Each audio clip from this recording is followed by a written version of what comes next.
चलिए normal and tangent के बारे में देखना है। तो नॉर्मल टेंजेंट किसको बोलेंगे, कुछ कुछ और इसमें एक्स्ट्रा चीज़ आपको बताएंगे आज के जो भी आज का लेक्चर आप लोग को दिया जा रहा है उसमें। नॉर्मल और टेंजेंट के अलावा सब टेंजेंट क्या होता है, सब नॉर्मल क्या होता है और इस सब के लिए इक्वेशन क्या होता है वही देखना है।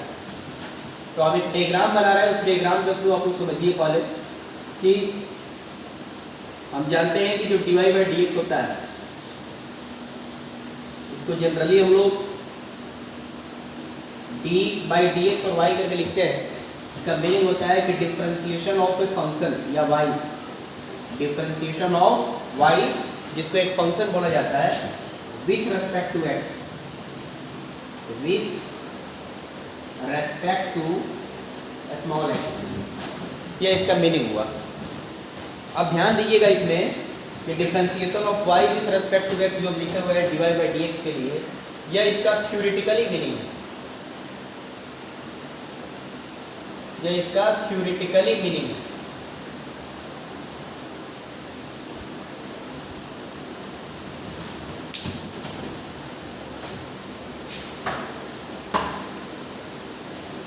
ठीक है, differentiation of y with respect to x, ये इसका क्या है, थ्योरेटिकली मीनिंग दिया हुआ है। अब हम लोग को आज देखना है कि इसका ज्योमेट्रिकली मीनिंग क्या होता है, इसका ज्योमेट्रिकली मीनिंग या इसको आप लोग ज्योमेट्रिकली इंटरप्रिटेशन भी बोल सकते हो। देखो यह होता है कि अगर हम लोग कोई कर्व एक ऐसे बना दिए और इस कर्व के किसी पॉइंट पे अगर हम लोग एक टेंजेंट को ड्रॉ कर दिए, यह टेंजेंट जितना स्लोप बनाएगा, ठीक है जी, यह टेंजेंट अगर मान लो ऐसा कोई एक्सिस हम दिखा रहे हैं और इस एक्सिस के साथ यह एंटी क्लॉकवाइज डायरेक्शन में यहाँ पर थीटा एंगल अगर ले लिए और यह कर्व है y is equal to F x जो कि कर्व का एक इक्वेशन है और यहाँ का पॉइंट है x1 डॉट y1, t का जो पॉइंट है वह x1 डॉट y1 है। तो जो ज्योमेट्रिकली मीनिंग होता है dy बाई डी एक्स का, geometrically meaning gm of dy by d x यह होता है slope of tangent, slope of tangent, ठीक है, स्लोप ऑफ टेंजेंट। अब जो टेंजेंट है उसके लिए हम लोग क्या लिख सकते हैं कि जो dy बाई डी एक्स है वो कहाँ पे होगा, x1 y1 पे, और यह किसको बताएगा जी, tan थीटा को बताएगा। यह होता है geometrically meaning of dy by d x. इतना बात स्पष्ट हो गया, तो इसका स्क्रीनशॉट आप लोग ले लें और उसके बाद हम लोग देखेंगे कि यह चीज़ जो है वो कैसे आया, यह ज्योमेट्रिकली मीनिंग जो लिखे हुए हैं यह कैसे हुआ, इस चीज़ को हम लोग समझेंगे। और इस कर्व में बहुत सारे पॉइंट्स, यहाँ पे P, यहाँ पे Q1 है, यहाँ पे Q2, यहाँ पे Q3, Q4, ऐसे डॉट डॉट बहुत सारा है। और कर्व के पर जो हम लोग कॉर्ड दिखा रहे हैं, इस कॉर्ड को अगर छोटा करते चले तो एक टाइम के बाद यह कर्व कॉर्ड जो है बिल्कुल टेंजेंट का फॉर्म ले लेगा और ऐसे पास करेगा, याद रखिएगा, इस तरह से पास करेगा ऐसे। अभी जो यह कॉर्ड आपको दिख रहा था, यह कॉर्ड छोटा होते होते जब अपने लिमिटिंग फॉर्म पे चला जाएगा तो एक टेंजेंट का फॉर्म क्रिएट कर लेता है। तो कहा जाता है कि जो लिमिटिंग फॉर्म होता है, लिमिटिंग फॉर्म ऑफ कॉर्ड जो है वो सीधे किस में ट्रांसफर हो जाएगा, वो टेंजेंट में ट्रांसफर हो जाता है। क्योंकि कॉर्ड जो अपने लिमिटेड पोजीशन पे चला जाएगा तो वहाँ से वो टेंजेंट का फॉर्म क्रिएट करेगा। देख रहे हैं ना, ये आपका कॉर्ड था और छोटा हुआ और छोटा हुआ और छोटा हुआ, एक समय बिल्कुल पॉइंट साइज का हो गया। अब यह जब आगे बढ़ेगा तो टेंजेंट का फॉर्म ले लेगा। पहले कर्व के दो पॉइंट को इंटरसेक्ट कर रहा था, अब यह कर्व में सिर्फ एक पॉइंट को इंटरसेक्ट करेगा। बस समझ आ रहा है ना, यानी उसको टच करेगा। अगर कर्व के किसी एक पॉइंट को टच करके जा रहा है तो उसको हम लोग बोलते हैं टेंजेंट। अब इसी चीज को हम लोग प्रूफ करने जा रहे हैं, ध्यान दीजिएगा।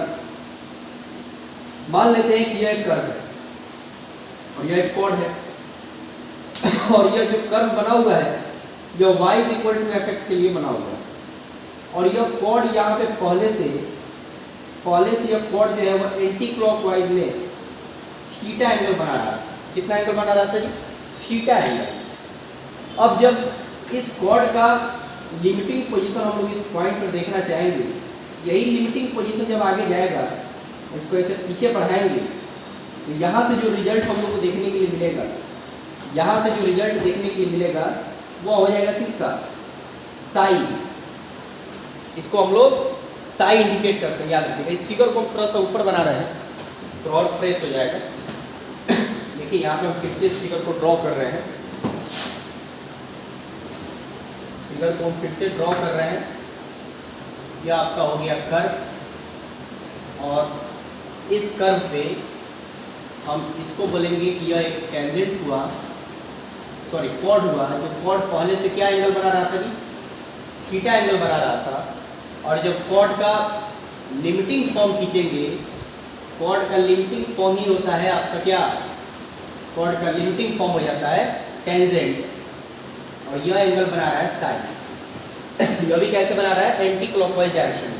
और y is equal to F x जो है वो कर्व का इक्वेशन दिया हुआ था।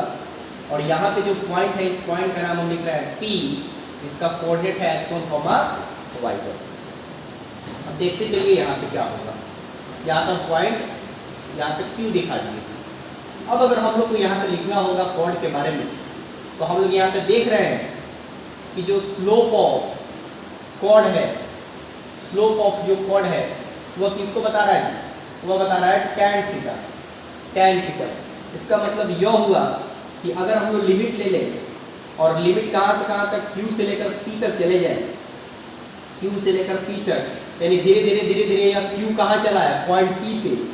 तो अभी तो यह बताएगा slope of chord, slope of chord. लेकिन अगर हम Q से P की तरफ जाना चाहें, Q से P की तरफ जाना चाहें, तो जो पहले से लिमिट थीटा के फॉर्म में था, याद रखिएगा थीटा के फॉर्म में था, यहाँ पे एंगल के फॉर्म में, यह थीटा अब किस में जाना चाहेगा, साई की तरफ। और स्लोप ऑफ कॉर्ड किसको बताता है, tan थीटा।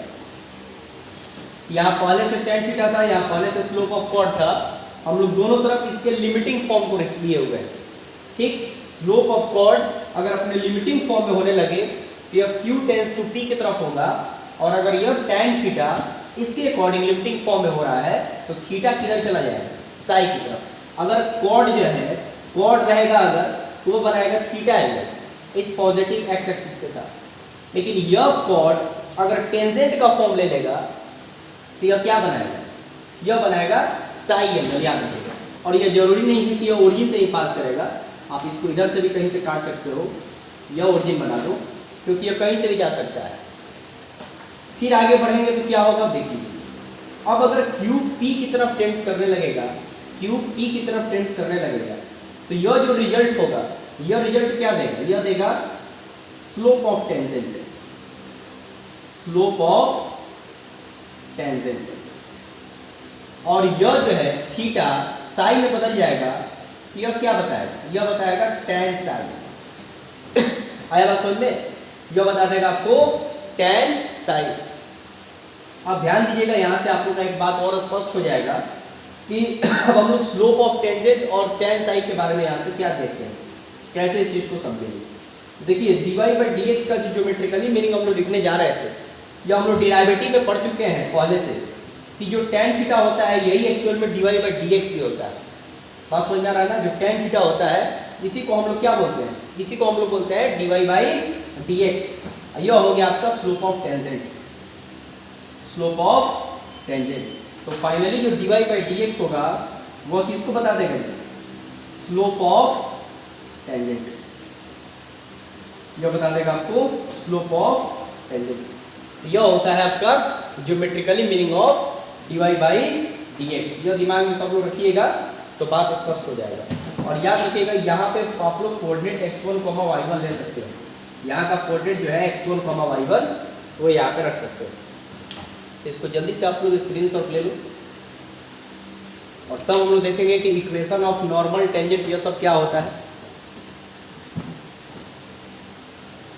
आप लोग को बताया गया था डिफरेंशिएबिलिटी में कि अगर किसी पॉइंट पे टेंजेंट का यूनिकनेस होने लगे, यूनिकनेस, टेंजेंट अगर यूनिक फॉर्म में होने लगे, टेंजेंट अगर यूनिक फॉर्म में होने लगे, देख लीजिए यहाँ पे टेंजेंट बिल्कुल यूनिकनेस फॉर्म शो कर रहा है। इस पॉइंट पर आप सिर्फ और सिर्फ एक ही टेंजेंट ड्रॉ कर सकते हो, आइदर इसके लेफ्ट में भी और राइट में भी। और जहाँ पे ऐसा कंडीशन होने लगे वही dy बाई dx को बताता है, यानी वही डिफरेंशिएबल होता है, डिफरेंशिएबिलिटी को बताता है या डेरिवेटिव को बताता है। इसीलिए हम लोग यहाँ पे dy बाई dx लिखे हुए हैं, क्योंकि इस पॉइंट पे आने के बाद सिर्फ और सिर्फ आप यूनिक टेंजेंट ड्रॉ कर सकते हो। तो आप चाहो तो dy बाई dx को स्लोप ऑफ टेंजेंट बोलो, और चाहे dy बाई dx को tan साई बोल सकते हो। तो स्पष्ट हो गया इतना? स्क्रीनशॉट ले लिए? यह हो गया आपका कर्व, ठीक है।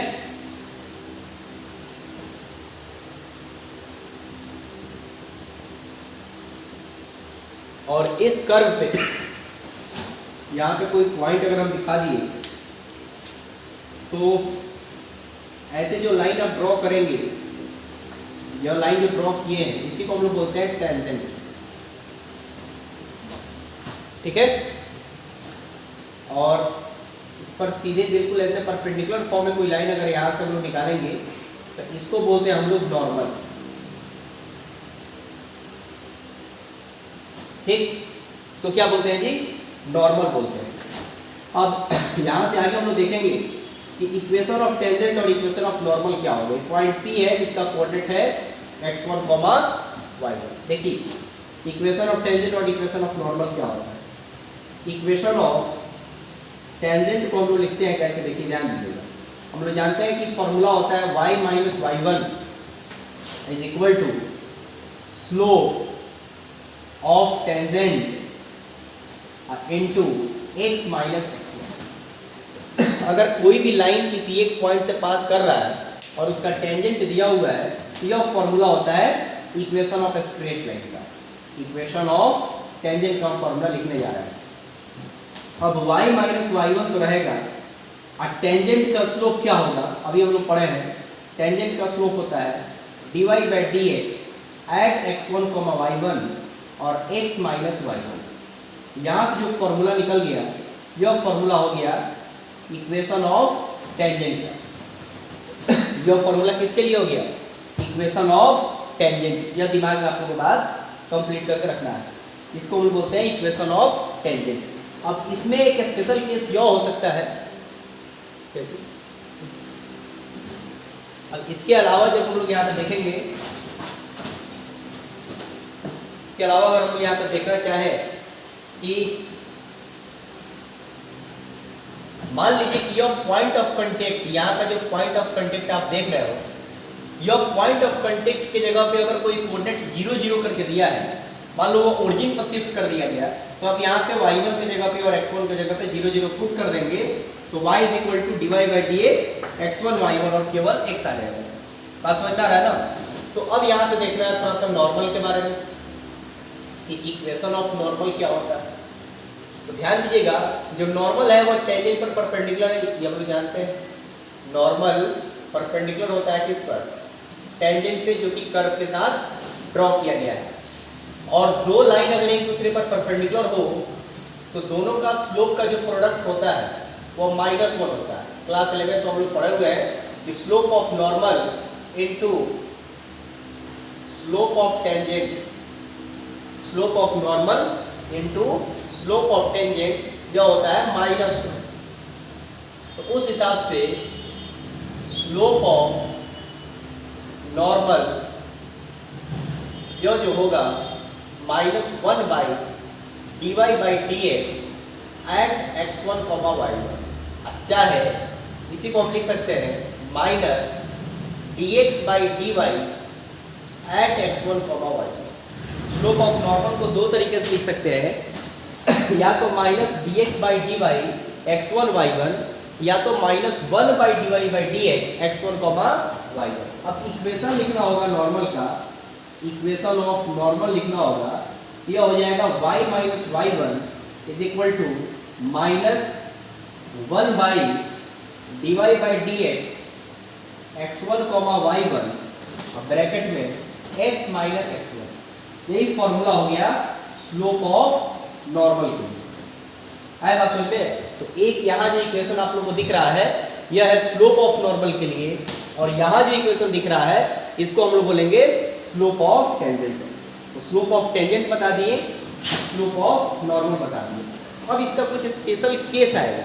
स्पेशल केस क्या आएगा कि अगर टेंजेंट जो है वह कभी एक्स एक्सिस के पैरेलल हो या वाई एक्सिस पर परपेंडिकुलर हो, तब उसके बाद स्लोप ऑफ टेंजेंट क्या होगा। जैसे अभी आप लोग इक्वेशन देख लिए, तो एक चीज़ जो आपको पहले बताना चाहिए था, स्लोप ऑफ टेंजेंट और स्लोप ऑफ नॉर्मल, उसको हम तुरंत बता दे रहे हैं। तो उसके लिए कुछ स्पेशल केस है, इसका स्क्रीनशॉट ले लेंगे फिर उसको बता रहे हैं।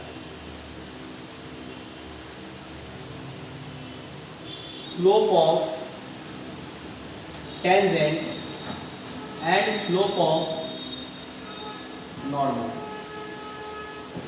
Slope of tangent and slope of normal. अगला टॉपिक हम लोग का यही है कि टेंजेंट का स्लोप क्या होगा और नॉर्मल का स्लोप क्या होगा। देखो यह हो गया आपका कर्व, और इस कर्व पे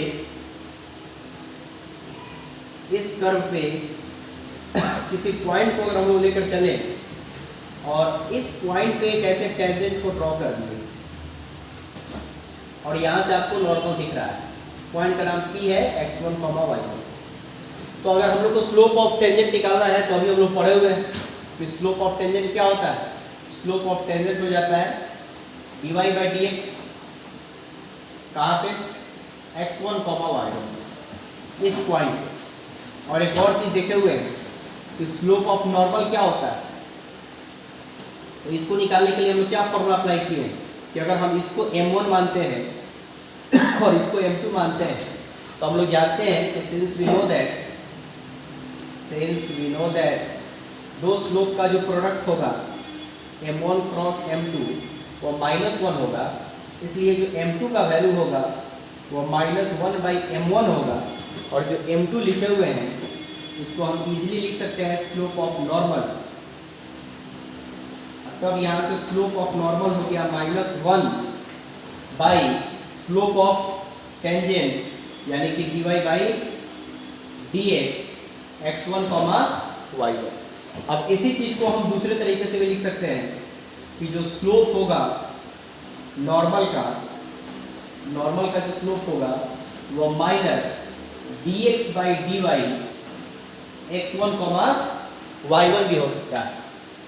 तो यह बात हम लोग समझ ली। अब जो स्पेशल केस हम लोग देखेंगे वह स्पेशल केस इसी पर है। अगला टॉपिक हम लोग का है कि some special cases about slope of tangent and normal with parallelism और perpendicularity of axis, coordinate axis. तो इसको जल्दी से स्क्रीनशॉट ले लो।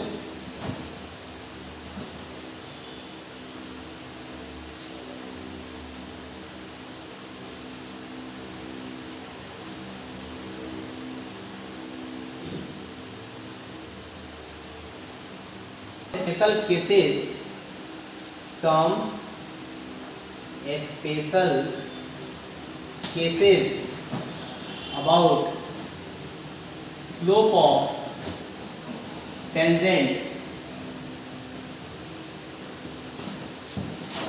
and slope of normal with parallelism and perpendicularly लिख रहे हैं लाइंस। ठीक है जी, परपेंडिकुलर लाइंस मतलब पैरेललिज्म के साथ या परपेंडिकुलर लाइन के साथ स्लोप ऑफ टेंजेंट और स्लोप ऑफ नॉर्मल का क्या रिलेशन होगा, क्या स्पेशल केस होगा, आइए उस चीज के बारे में हम लोग देखते हैं।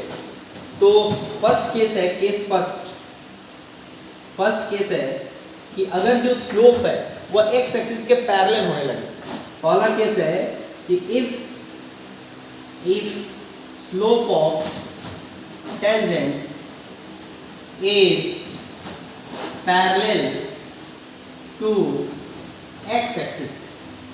अब यहाँ से बड़ी ध्यान से बात देखिएगा, अगर वह एक्स एक्सिस के पैरेलल है तो जाहिर सी बात है कि वो परपेंडिकुलर होगा किस पर, वाई एक्सिस।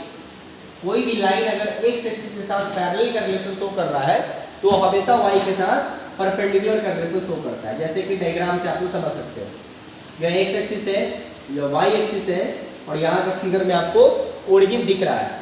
तो अब अगर हम ऐसा कर्व बना दें और इस कर्व पर जो टेंजेंट को हम लोग ड्रॉ करेंगे वह टेंजेंट कुछ इस तरह से हो, तो यहाँ दिख रहा है कि यह टेंजेंट किसके पैरेलल है, यह टेंजेंट पैरेलल है एक्स एक्सिस के, और यहाँ का पॉइंट P है जिसका कोऑर्डिनेट x1 y1 है, और यह कर्व है y जिसका fx इक्वेशन दिया हुआ है।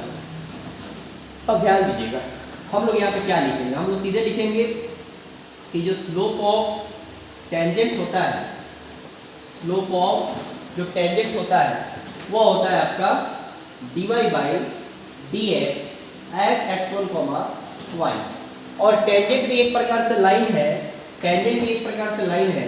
यह जो टेंजेंट है, यह जो टेंजेंट है वह बिल्कुल पैरेलल है इसके x axis.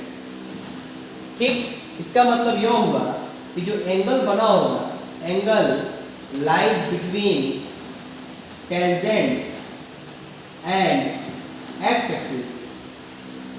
axis is about 0 degree. इसका मतलब यह हुआ कि यह जो टेंजेंट है यह इस x एक्सिस के साथ 0 डिग्री का एंगल बनाया होगा। तो फाइनली हम लोग बोल सकते हैं कि जो स्लोप ऑफ टेंजेंट है उसको तो हम tan थीटा से इंडिकेट करते हैं, यानी कि dy by dx x1, y1 is equal to tan theta is equal to tan 0 degree, यानी कि जो हम लोग का रिजल्ट आएगा dy बाई dx का वो आ जाएगा dy by dx at x1, y1 is equal to 0। तो कॉम्पिटिटिव एग्जाम में ऐसा क्वेश्चन आता है कि अगर dy बाई dx 0 दिया हुआ है तो इसका क्या मतलब है। तो अगर dy बाई dx 0 दिया हुआ है इसका मतलब है कि आइदर वो टेंजेंट पैरेलल होगा x एक्सिस के, या वो टेंजेंट क्या होगा, परपेंडिकुलर होगा y एक्सिस पे। इसका दो ही ऑप्शन है कि अगर dy बाई dx या कोई फंक्शन दिया है और उसको डिफरेंशिएट करने पर रिजल्ट हम लोग का क्या आ रहा है, 0 आ रहा है, इसका मतलब यही हुआ या तो वह टेंजेंट x एक्सिस के पैरेलल होगा या तो वह टेंजेंट y एक्सिस पर परपेंडिकुलर होगा। कन्वर्सली बोल सकते हैं कि if tangent is parallel to y axis और perpendicular to x axis, it means dy by dx is equal to 0, क्योंकि जो इंक्लिनेशन होता है एंगल का टेंजेंट और x एक्सिस के बीच में वो बिल्कुल 0 डिग्री का होता है। यह केस फर्स्ट हुआ। अब देखेंगे हम लोग इसके बाद केस सेकंड। अब देखते चलिए कि केस सेकंड में क्या हो रहा है। केस सेकंड में देखना है कि if tangent is perpendicular to x axis,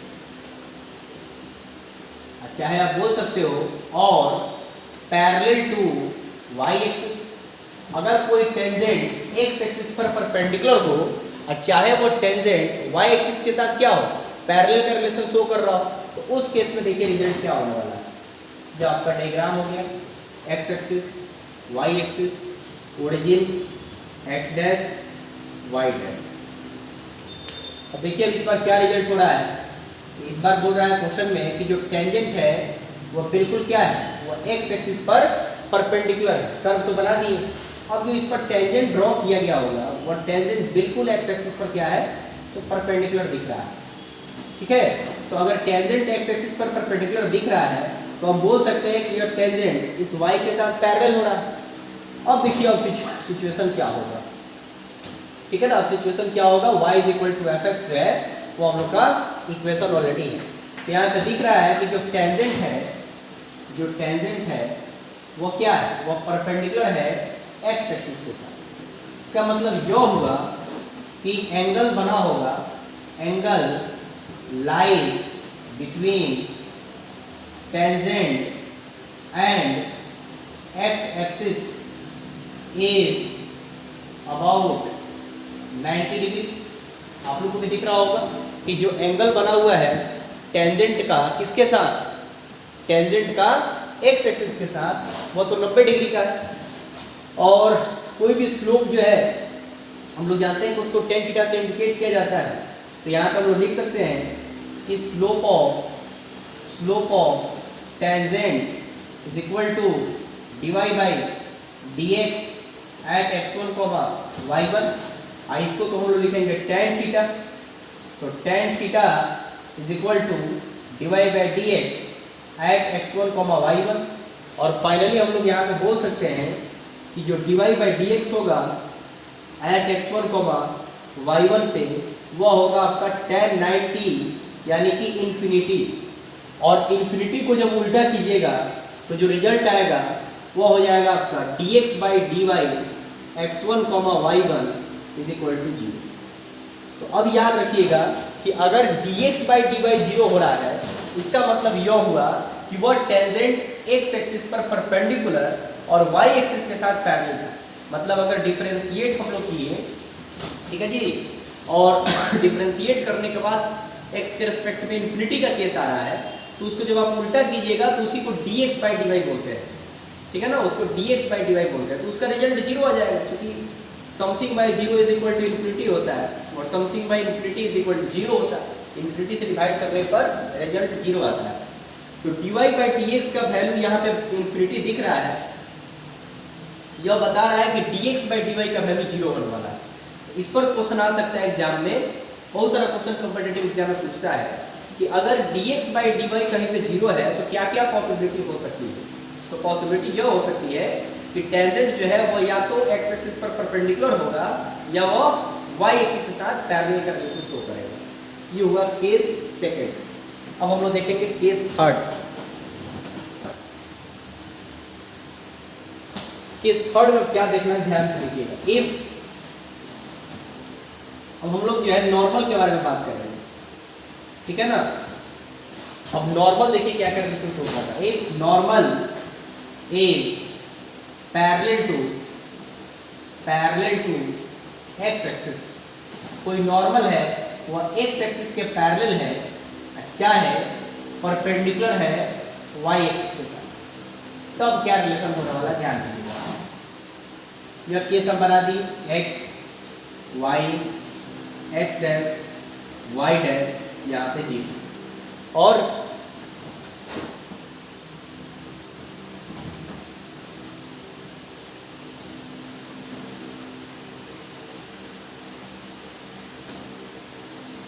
अगर कोई नॉर्मल जो है वो पैरेलल है एक्सिस के साथ या परपेंडिकुलर है y के साथ, मतलब इसका क्या रिलेशन होगा। नॉर्मल को दिखाया गया है कि वो पैरेलल होना चाहिए किसके साथ, x के साथ, ठीक। तो ऐसा डायग्राम बनाना पड़ेगा। यह कर्व हुआ और इस कर्व के किसी पॉइंट पर यह हो गया आपका टेंजेंट, ठीक, यह आपका टेंजेंट हुआ और यहाँ से ऐसे ड्रॉ कर दिया तो यह हो गया नॉर्मल। यह क्या हो गया जी, यह हो गया नॉर्मल। इस पॉइंट का नाम P रखेंगे जिसका कोऑर्डिनेट है आपका x1, y। अब ध्यान दीजिए यहाँ से, और इसको बोलेंगे टेंजेंट। अब यहाँ पे हम क्या देख रहे हैं इस केस में कि जो नॉर्मल है वो परपेंडिकुलर है, पैरेलल है, किसके पैरेलल है x एक्सिस के साथ, इसके साथ x एक्सिस के साथ जो नॉर्मल जो है वो पैरेलल है। इसका मतलब यह हुआ कि जो एंगल बना होगा